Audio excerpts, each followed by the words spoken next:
Assalamualaikum warahmatullahi wabarakatuh. Kami dari mahasiswa Universitas Islam Nusantara, jurusan Pendidikan Luar Biasa. Dalam video ini, kami akan menjelaskan sedikit materi mengenai kebutuhan bagi anak tunarungu. Nah, untuk itu jangan lupa tonton sampai selesai ya teman-teman. Nah, sebelum saya dan teman-teman saya menjelaskan tentang kebutuhan pada anak tunarungu, di sini saya akan menjelaskan secara singkat definisi tunarungu. Nah, istilah tunarungu berasal dari kata tuna dan rungu, di mana tuna artinya kurang, sedangkan rungu artinya pendengaran. Nah, jadi tunarungu adalah suatu kondisi atau keadaan seseorang yang mengalami hambatan ataupun kehilangan indera pendengaran sehingga tidak mampu menangkap rangsangan berupa bunyi, suara, ataupun rangsangan lainnya melalui pendengaran. Untuk kebutuhan yang pertama, ada kebutuhan dalam berpendidikan. Anak tunarungu juga sangat memerlukan pendidikan, sama halnya seperti anak pada umumnya. Mereka dapat menimba ilmu di sekolah-sekolah khusus, seperti di sekolah luar biasa maupun di sekolah inklusif. Sekolah-sekolah tersebut akan memberikan respon mengenai kebutuhan-kebutuhan mereka dan bertujuan untuk memberikan perbedaan atau perubahan dalam kehidupan mereka. Anak-anak tunarungu ini akan diajarkan mengenai cara berkomunikasi dengan menggunakan bahasa isyarat dan juga membantu mereka membaca gerak bibir lawan bicara mereka sehingga membantu mereka dalam berkomunikasi di kehidupan sehari-harinya. Kemudian, tidak hanya itu, mereka juga diajarkan untuk menggunakan alat pendengaran. Kebutuhan pendidikan yang diberikan kepada anak tunarungu ini tidak lain adalah untuk membantu mereka dalam merencanakan masa depan dan karir mereka. Mereka dapat memilih jenis-jenis pekerjaan yang tidak membutuhkan kelihayan dalam mendengar ataupun berbicara, sehingga mereka dapat menyesuaikan dengan kebutuhan yang mereka miliki. Kebutuhan kedua pada anak tunarungu yaitu kebutuhan bahasa dan berbicara. Karena hambatan sistem pendengaran yang dimilikinya, maka kemampuan berbahasa dan berbicara pada anak tunarungu dapat dikembangkan melalui layanan khusus serta didukung dengan berbagai fasilitas, baik itu yang berkaitan dengan materi latihan maupun dengan fasilitas yang digunakan untuk mengoptimalkan sistem pendengarannya. Nah, pengembangan kemampuan berbahasa dan berbicara pada anak tunarungu harus dilakukan sedini mungkin agar anak dapat memperoleh hasil yang efektif. Kemampuan berbahasa pada anak tunarungu dapat dikembangkan berdasarkan pemerolehan bahasa pada anak dengar melalui percakapan antara anak dengan ibunya atau orang sekitarnya. Nah, biasanya anak dengar memperoleh bahasa berawal dari adanya pengalaman atau situasi bersama antara bayi dan ibunya atau orang sekitarnya. Melalui pengalaman tersebut, anak akan belajar menghubungkan pengalaman dengan lambang bahasa yang diperolehnya melalui pendengaran. Sedangkan pada anak tunarungu, anak dapat memperoleh bahasa melalui belajar menghubungkan pengalaman dalam situasi bersama antara anak dengan orang tuanya atau guru dengan lambang visual berupa gerakan artikulasi yang membentuk kata-kata. Nah, bagi anak tunarungu, dengan bantuan alat bantu dengar, pendengarannya dapat mendukung proses pemerolehan bahasa.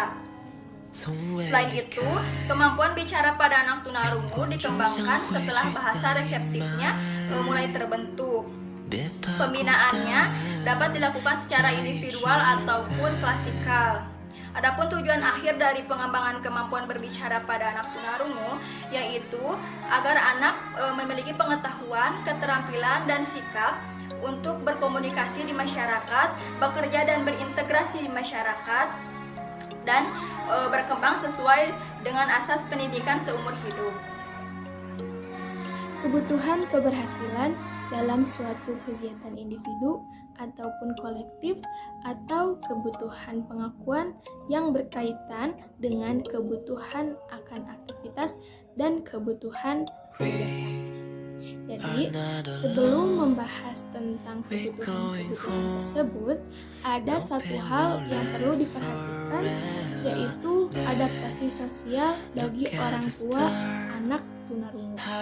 Karena penerimaan orang tua menjadi dasar keterkaitan kebutuhan-kebutuhan tersebut.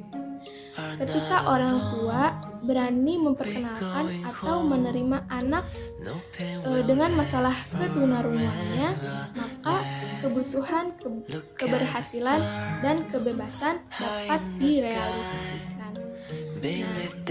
Dukungan sosial merupakan persepsi seseorang terhadap dukungan yang diberikan orang lain dalam jaringan sosial.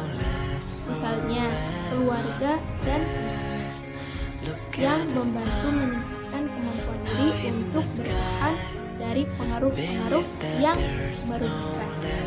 Kebutuhan akan keberhasilan dalam suatu kegiatan baik secara individual ataupun kolektif. Maksudnya itu anak tunarungu menghendaki segala usaha mencapai hasil yang memuaskan baik untuk dirinya sendiri maupun untuk orang lain. Meskipun anak tunarungu harus mengalami berbagai hambatan dari kesukaran sebagai akibat ketunarunguan.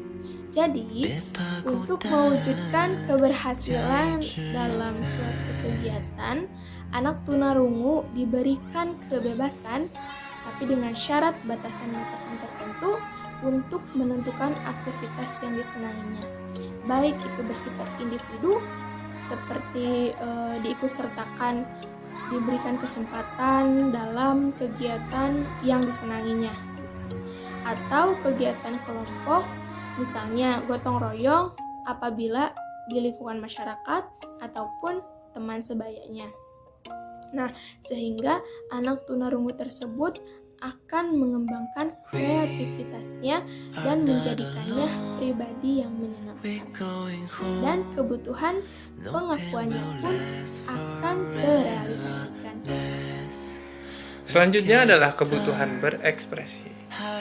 Yang pertama, anak tunarungu harus diberikan kesempatan untuk mengekspresikan perasaannya, seperti perasaan sedih, senang, bahagia, ataupun suka terhadap suatu hal. Di rumah, lingkungan bermain, dan sekolah harus terus mendorong anak tunarungu untuk dapat mengekspresikan apa yang dia rasakan. Yang selanjutnya adalah kesempatan untuk mengekspresikan pendapat. Anak tunarungu juga sama seperti anak lainnya yang harus dibiasakan untuk menyampaikan pendapatnya. Misalnya di rumah, anak harus sering ditanya apa pendapatmu oleh orang tua. Begitupun di lingkungan bermain oleh teman-temannya dan di sekolah oleh guru-gurunya. Tujuan dari semua itu adalah untuk membuat anak tunarungu merasa sama seperti anak-anak lainnya, yang pendapatnya didengar dan diberikan kesempatan untuk mengekspresikan dirinya.